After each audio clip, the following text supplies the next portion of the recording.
जय हिंद साथियों, मैं प्रदीप निषाद स्वागत करता हूं आप सबका आपके अपने YouTube channel the achievers vision पर। साथियों, आज हम लोग बात करने वाले हैं रेलवे जेईई की 2569 वैकेंसियों के बारे में, जिसका फॉर्म इस समय अप्लाई हो रहा है और इसका फॉर्म अप्लाई करने की डेट 31 अक्टूबर 2025 से लेकर के 30 नवंबर 2025 तक निर्धारित की गई है। तो हम लोग बात करेंगे कि रेलवे जेईई के 2569 पदों में अपनी सफलता को कैसे सुनिश्चित किया जाए। तो सबसे पहले मैं ये बताना चाहूँगा कि इस परीक्षा में सफलता के लिए आपको कई चरणों से होकर गुजरना पड़ता है, जिसमें पहला चरण होता है CBT 1 एग्जाम, यानी कंप्यूटर बेस्ड टेस्ट फर्स्ट। तो इसमें आपको 100 क्वेश्चन होते हैं, 90 मिनट में करने होते हैं। 100 क्वेश्चन में 30 मैथ के क्वेश्चन होते हैं, 25 रीजनिंग के होते हैं और 30 क्वेश्चन साइंस के होते हैं और इसमें 15 क्वेश्चन जनरल अवेयरनेस के होते हैं। तो आप देखेंगे कि मैथ, रीजनिंग और साइंस का वेटेज ठीक ठाक होता है और अगर इस पे आपकी अच्छी पकड़ होती है तो आप आराम से इसको क्वालिफाई कर जाते हैं। तो फर्स्ट स्टेज 90 मिनट में 100 क्वेश्चन अटेम्प्ट करने के बाद यदि आप अपने आप को 70 क्वेश्चन के आसपास मानते हैं कि आपका सही हो रहा है, तो मैं मान के चल रहा हूँ किसी भी जोन से अगर आपने फॉर्म भरा है तो आप CBT 2 के लिए क्वालिफाई कर रहे हैं, क्योंकि CBT 2 में अपेयर होने के लिए जिस जोन से आपने फॉर्म भरा है उसकी वैकेंसी के 15 गुना बच्चों को बुलाया जाता है। यानी कि अगर आपके जोन में 200 वैकेंसियां हैं तो यानी कि 3000 बच्चों को CBT 2 के लिए क्वालिफाई किया जाता है। तो अगर CBT 2 की बात करें तो इसमें 150 क्वेश्चन होते हैं जो कि आपको 2 घंटे में 120 मिनट में अटेम्प्ट करने होते हैं और इसमें 100 क्वेश्चन टेक्निकल के होते हैं जो भी ब्रांच आपका रहेगा और 50 क्वेश्चन नॉन टेक्निकल के होते हैं। तो जो 50 क्वेश्चन नॉन टेक्निकल के होते हैं इसमें जनरल अवेयरनेस के 15 क्वेश्चन होते हैं और 10 क्वेश्चन होते हैं इन्वायरमेंट और पॉल्यूशन से संबंधित, 10 क्वेश्चन होते हैं कंप्यूटर और उसके एप्लीकेशन से संबंधित और बचे हुए 15 क्वेश्चन जो होते हैं वो केमिस्ट्री और फिजिक्स से संबंधित होते हैं। तो इस तरीके से 50 क्वेश्चन ये हो गए और 100 क्वेश्चन टेक्निकल, 150 क्वेश्चन में आपकी मेरिट बनती है। इसी की बेसिस पे आपका सिलेक्शन होता है और जब आप लोग DB मेडिकल के लिए जाते हैं तो वो 1:1 के रेशियो में बुलाते हैं, यानी अगर आपके जोन में 200 वैकेंसियां हैं तो 200 बच्चों को ही क्वालिफाई किया जाता है फाइनली, और वो लोग जाके अपना डॉक्यूमेंट वेरिफिकेशन और मेडिकल करवाते हैं। वहां से फिट होने के बाद फाइनल पैनल आता है। फाइनल पैनल में आपका नाम आने का मतलब है आपका सिलेक्शन पूरी तरीके से हो चुका है। 99% आप अब रेलवे के एम्प्लॉय हो चुके हैं, बस आपकी ज्वाइनिंग बाकी होती है, क्योंकि आपने DB मेडिकल पहला स्टेज, सेकंड स्टेज सब कुछ पार कर लिया है। और हाँ, पैनल से आपको ये भी पता चल जाता है कि आपकी पोस्टिंग किस पार्टिकुलर पोजीशन पे यानी कि स्थान पे हुई है और आपको वहीं से ज्वाइनिंग लेटर आएगा। बाद में आप ज्वाइनिंग करके ट्रेनिंग पे जाएंगे और ट्रेनिंग में जेई जैसे आप जान रहे हैं लेवल 6 की जॉब होती है, तो इसमें 35,400 रुपये आपका बेसिक होता है प्लस 58% अभी के हिसाब से जो DA है, तो अगर इसको जोड़ लेंगे तो लगभग 56,000 के आसपास आपको ट्रेनिंग में सैलरी मिलेगी। उसके बाद आप ट्रेनिंग 1 साल की कंप्लीट करते हैं तो आपको मान के चलिए आपका होम रेंट अलाउंस हो गया और नाइट अलाउंस हो गया, बहुत सारे अलाउंस होते हैं रेलवे में, तो सब मिला के एक ठीक ठाक सैलरी आपको मिल जाती है। तो मैं उम्मीद करता हूँ कि आप लोग खूब अच्छे से तैयारी करेंगे और रेलवे में जल्द से जल्द जेई बन के अपनी सेवा रेलवे को देंगे। हम लोग भी अब जल्द ही ज्वाइन करने वाले हैं और फिर मिलते हैं। आप लोग आइए, अगले बैच में आपका स्वागत रहेगा। तो ठीक है, अब उसके पहले हम लोग बात करते हैं योग्यता क्या होनी चाहिए। तो आपने सिलेक्शन प्रक्रिया को समझ लिया, अब आप समझिए योग्यता क्या है। तो योग्यता में आपके पास चाहे डिप्लोमा चाहे कोई भी बीटेक की डिग्री होनी चाहिए और हाँ, सबसे जरूरी बात यह है कि आप अपेयरिंग में नहीं होने चाहिए। इसका मतलब ये हुआ कि 30 नवंबर 2025 तक यानी फॉर्म अप्लाई करने की लास्ट डेट तक आपके पास आपका फाइनल रिजल्ट होना ही चाहिए और फिर उसके बाद आपकी एज जो होनी चाहिए वो 18 से 33 साल के बीच होनी चाहिए। और हाँ, इसमें एज रिलेक्शन मिल जाता है जिसमें कि OBC वालों को 3 साल के लिए और SC ST वालों को 5 साल का एज रिलैक्सेशन दिया जाता है।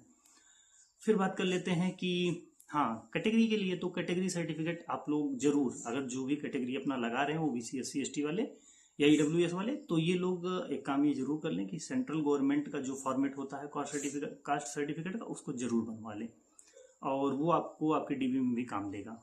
रेलवे भी अपना फॉर्मेट दिया है लेकिन अभी उस पर बनवाने की बहुत ज़्यादा ज़रूरत नहीं है, क्योंकि जब आप DB करवाने जाते हैं उस समय आप उस फॉर्मेट भी बनवा लें और जो आपका अभी का जो लगा रहे हैं कास्ट सर्टिफिकेट उसको भी अपने पास रखिए और बाद में डॉक्यूमेंट वेरीफाई करवा के आइए, कोई दिक्कत नहीं होगी, सारा कुछ आपका काम अच्छा होगा। और और अब हम बात कर लेते हैं कि वैकेंसी के बारे में। तो जैसे कि हमारे बहुत सारे साथी ये चीज़ कह रहे हैं कि भैया इस बार वैकेंसी काफ़ी कम आई हुई है। हाँ, इस बार 2569 पद ही केवल आए हुए हैं, जो कि सही में कम वैकेंसी है। लेकिन अगर आप इसकी तुलना करेंगे पिछले 2024 की वैकेंसी से, जिसमें कि 7951 पद थे, पर आप अगर देखेंगे 2019 के बाद 2024 में वैकेंसी आई 5 साल के अंतर पे, तो अगर 7951 पद को एनुअली आप काउंट करेंगे तो लगभग 1590 या 1600 पद पर ईयर ही आ रहा है। अगर आप उससे तुलना करेंगे तो ये एनुअली अगर 2569 पद भी है तब भी ज्यादा है। हाँ, ये आप लोग मानिए कि अगर रेलवे अब, जैसा कि उसने कहा है कि अब हम एनुअली वैकेंसी को क्लियर करेंगे, हर साल वैकेंसी देंगे जी की, तो ये बहुत अच्छी बात है। अगर 2,500 से 3,000 वैकेंसियां हर साल आ रही हैं तो ये आपके लिए गोल्डन अपॉर्चुनिटी होगी। जिन साथियों को किसी वजह से अगर इसमें रह जा रहा है, अपनी तैयारी को नेक्स्ट ईयर के लिए कंटिन्यू करेंगे तो उन्हें नो डाउट बहुत फायदा होगा और वो अंतिम चयन सूची में अपना सिलेक्शन जरूर पक्का कर लेंगे। तो इसलिए मेरा कहना ये है कि आप लोग ये समझ सोचिए, वैकेंसी कम है ज़्यादा है, मेहनत तो अल्टीमेटली आपको करनी होगी।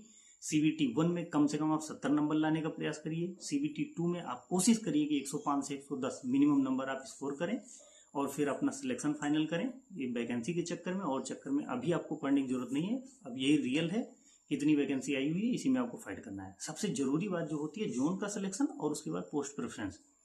अब हम लोग बात करते हैं जोन सिलेक्शन कैसे करें। तो इस वीडियो में ये बात करना अभी संभव नहीं हो पाएगा, फिर भी अगर आप लोग चाहेंगे तो मैं बाद में इस पर बात कर लूंगा। 18 जोन है, 18 में से किसी एक जोन में ही आप फॉर्म अप्लाई कर सकते हैं और एक से ज्यादा जोन में अगर कोई अप्लाई करने की कोशिश करता है तो उसका फॉर्म रिजेक्ट कर दिया जाएगा। तो आप लोग एक जोन में फॉर्म अप्लाई कर सकते हैं और पोस्ट प्रेफरेंस सबसे मस्ट होता है। अभी क्या होता है, बच्चे फॉर्म भरते समय ये चीज जानते नहीं है पोस्ट प्रेफरेंस कौन सा पोस्ट हम पहले रखें।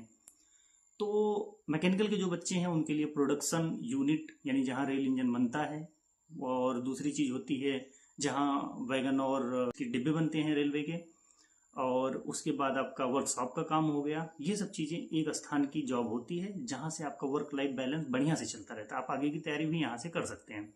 लेकिन जो ओपन लाइन की जॉब होती है उसमें आपको थोड़ा सा संघर्ष करना पड़ता है, क्योंकि आपकी जॉब लोकेशन चेंज होती रहती है, तो आपको थोड़ा सा प्रॉब्लम आती है। तो ये जरूर ध्यान में रखिए कि आपके लिए प्रेफरेंस क्या है। अगर आप रनिंग जॉब करना चाहते हैं, नो डाउट आप ओपन लाइन में जाइए, लेकिन अगर आप चाहते हैं कि आपका वर्क लाइफ बैलेंस बना हो और आप आगे पढ़ाई भी कर सकें या कुछ भी आपको छुट्टियां अच्छे से मिल जाएं, ये सब चीजें अगर चाहिए तो आप प्रोडक्शन यूनिट, वर्कशॉप और ये सब चीजों का ध्यान रख के ही भरेंगे। अगर आप चाहेंगे पोस्ट प्रेफरेंस के बारे में तो इस पर वीडियो बना दी जाएगी। और पोस्ट प्रेफरेंस हो गया, जोन का सिलेक्शन हो गया, तो अब हम ये मान के चल रहे हैं आप लोग एक मोटा चीजों से परिचित हो चुके हैं। और फिलहाल मैं ये बात करना चाहूंगा, जो लोग अभी जॉब में हैं उनको परमिशन जरूर ले लेनी है अपने डिपार्टमेंट से, क्योंकि वो डीवी के समय उनके लिए नहीं तो इशू क्रिएट हो सकता है। उस समय भी वो एनओसी बनवा के ही लेके जाएंगे, लेकिन अभी परमिशन लिए रहेंगे तो उनके लिए फायदेमंद है। तो अभी के लिए इस वीडियो में इतना ही रखते हैं कि आप लोग अभी फॉर्म अप्लाई करिए, बहुत ध्यान से अप्लाई करिए, कोई लापरवाही मत करिएगा। जोन सिलेक्शन में, पोस्ट प्रेफरेंस भरने में कोई लापरवाही ना करिए। अपना डॉक्यूमेंट जितना भी उसमें अप्लाई करिए वो सब बहुत अच्छे से करिए। कारण इसका ये होता है, हम लोगों के साथ डॉक्यूमेंट वेरिफिकेशन करवाने जो बच्चे गए उनमें से 5 बच्चों को मेडिकली अनफिट कर दिया गया है। कुछ बच्चों को डॉक्यूमेंट में कुछ इशू होने के कारण उनको दोबारा डॉक्यूमेंट प्रोड्यूस करने के लिए कहा गया। तो आप ये सोचिए कि जब आपके साथ जो बच्चे जा रहे हों एक ही बार में डॉक्यूमेंट में फिट हो जा रहे हैं, मेडिकल में फिट हो जा रहे हैं, और अगर आपका किसी वजह से भी रोक लिया जा रहा है तो एक पैनिकनेस आती है माइंड में, बिना मतलब का स्ट्रेस आएगा। तो आप लोग उन चीज़ों को अवॉइड करने के लिए अभी से अच्छे से फॉर्म भरिए, थोड़ा ध्यान से भरिए, नोटिफिकेशन को खूब अच्छे से पढ़िए। अगर कहीं आपको डाउट लग रहा है तो आप लोग कमेंट बॉक्स में बताइए, मैं आपको उन डाउट्स को क्लियर करूंगा। और आप फॉर्म अच्छे से भरिए, तैयारी पे खूब फोकस करिए और जल्द से जल्द रेलवे जेईई में अपना सिलेक्शन लीजिए। और ठीक है, अभी के लिए इस वीडियो में इतना ही, आगे मिलते हैं फिर किसी वीडियो में। हाँ, एक चीज और मैं बताना भूल गया कि निगेटिव मार्किंग इसमें होती है, 1/3 की निगेटिव मार्किंग होती है। तो आप लोग जो भी क्वेश्चन अटेम्प्ट करें ये श्योर हो जाएं कि निगेटिव मार्किंग से आपको बचना है। 1/3 की निगेटिव मार्किंग एक ठीक ठाक निगेटिव मार्किंग होती है। तो आप निगेटिव मार्किंग को ध्यान में रखते हुए क्वेश्चन को अटेम्प्ट करें, ज़्यादा से ज़्यादा सही क्वेश्चन अटेम्प्ट करें और अपने सिलेक्शन को सुनिश्चित करें। तो ठीक है, जय हिंद, जय भारत, थैंक यू।